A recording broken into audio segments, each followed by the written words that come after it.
Okay, hello guys. This is Ehis um, on YouTube, right? So now we're going to be talking about on this video. We're going to be talking about something that is important called commodity currencies. Commodity currencies. So now this is important for knowing how certain currencies have a relationship with the commodity market. Okay, so the commodity market has a relationship with certain the commodity market has a relationship with certain currencies. All right, so that's what we're going to be discussing in this on this video. So this is a very important topic. Okay, so guys, as we go on, if you find value on this video, please give me a like and also subscribe to the channel and turn on notifications so that you can always get alerts on these videos that I put here, because the purpose for this channel is to be able to teach traders to trade the forex market in a proper way. Okay, guys, so let's get right into it. So what are commodity currencies?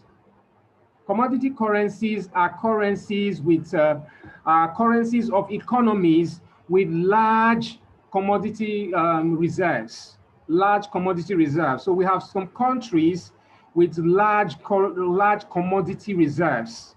All right. So, for example, for some of those, let's check this out.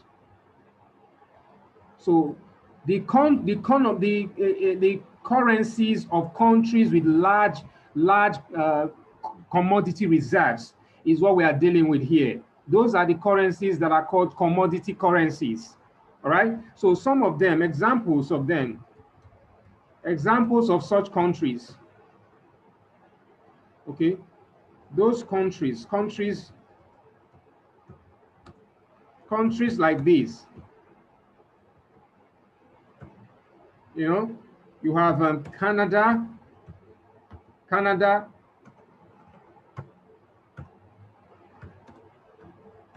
So you have Canada, and Canada has oil. Canada has oil. Okay, so you have number two. You have Australia. Australia is a large exporter of gold, iron ore. Okay, so iron ore, coal. All right, these are some of the major assets. These are major currencies, major commodities. Sorry, these are the major commodities that come out of Australia. There are a few other ones like aluminium. Aluminium is another one. Aluminium is another commodity that is exported in large quantities from Australia. All right, so that's Australia. Then we have three. We have New Zealand. So New Zealand is the largest exporter of concentrated milk. Okay, concentrated milk and dairy products. Okay, so concentrated milk and dairy products. All right, so you have also gold. The economy of New Zealand is also very tied to gold. So we have they also export wool. Okay, there are a few other commodities that they export out of New Zealand. Right. So now you have Saudi Arabia.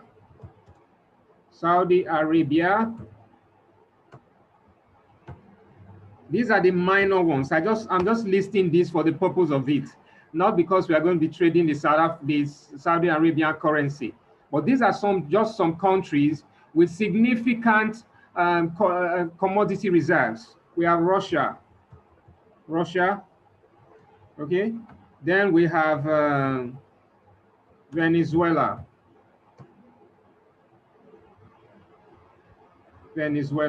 Okay, so now we are going to be focusing. There are the minor ones and the major ones. All right, so the major ones are these first three: the Canadian economy, the Australian economy, and the New Zealand economy. These are the major ones. So these are the ones we are going to be dealing with. These are the ones we are going to be dealing with, their economies, their currencies, and the relationship between their currencies and commodities. Okay. The reason we are not going to be dealing with some of these is because of their currencies are usually either thinly traded or highly regulated, which means that they are very highly regulated. They are not allowed. There's a lot of restrictions with using Venezuelan currency, for example, with using the Russian currency, and then even Saudi Arabia. So they are very thinly traded, and there's a lot of restriction with being able to speculate in them very freely. All right. So because of that, you want to avoid currencies that are like this. All right. You want to avoid currencies that, if you want to trade at all, probably you add the Russian currency, but you want to avoid trading Saudi Arabian currency and the Venezuela currency, not for anything, not because they are bad, not because of anything, but just because of the illiquidity in the asset, illiquidity in the currency.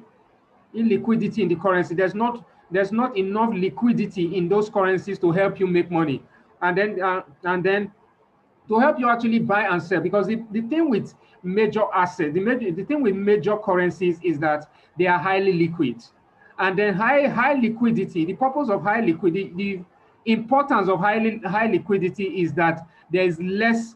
The cost of transaction is low because people are able to buy and sell easily. Then the spread you pay when you are trading major pairs is usually very good. It's usually okay.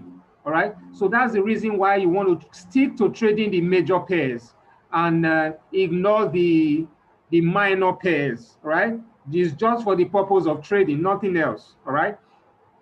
So that's what this is all about. So the Canadian economy is oil, and is very highly tied to oil. So it means that whatever happens in the oil market is definitely going to affect the Canadian dollar. Right? So they have what you call a positive relationship.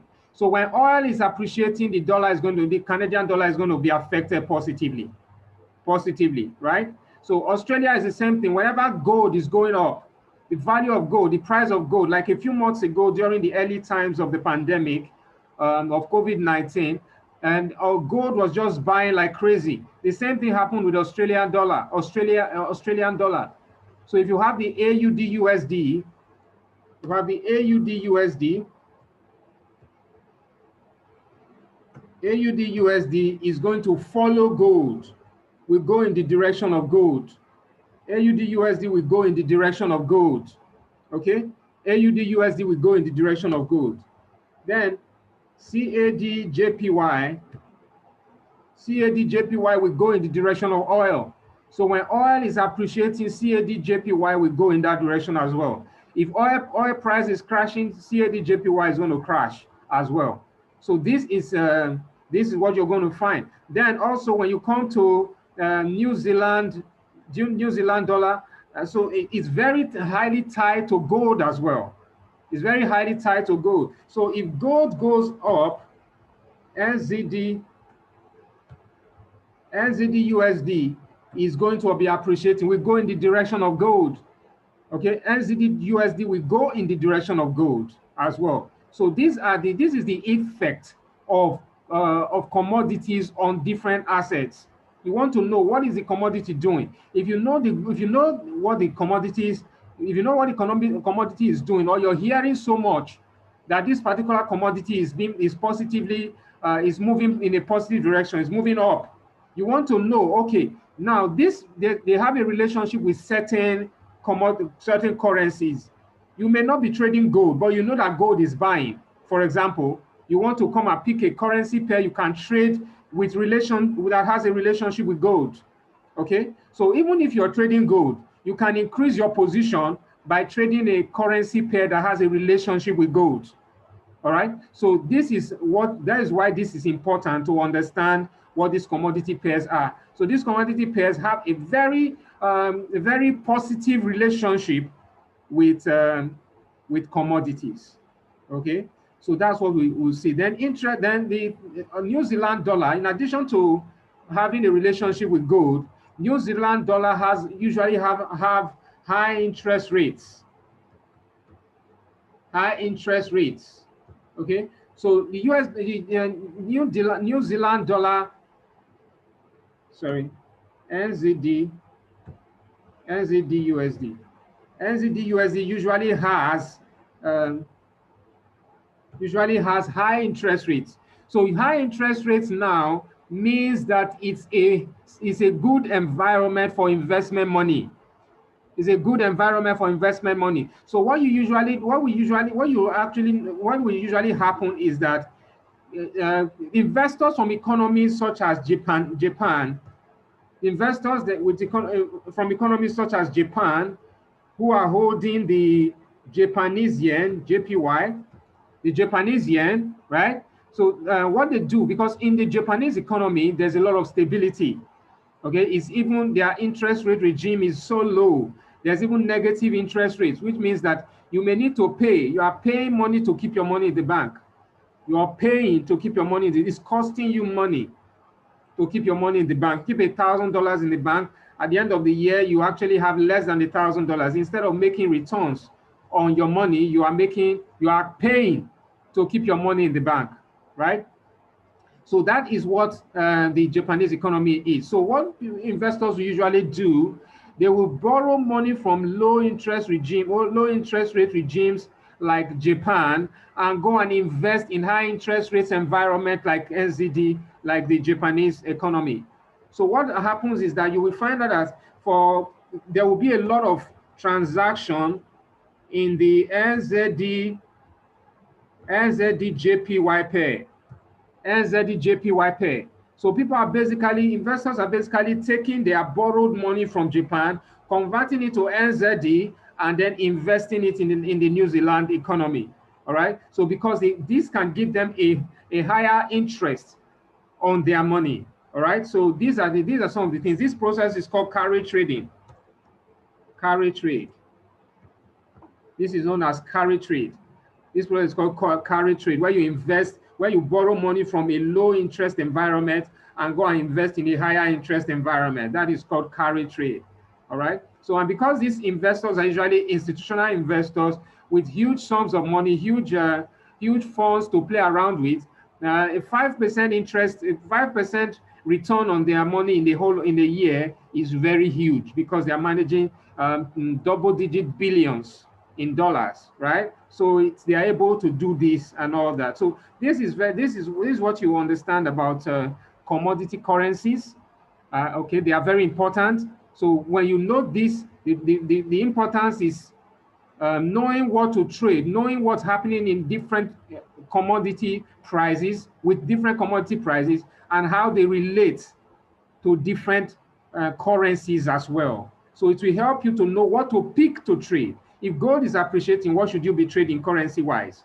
If oil is dropping, so if price of oil is falling, what should you be trading currency-wise?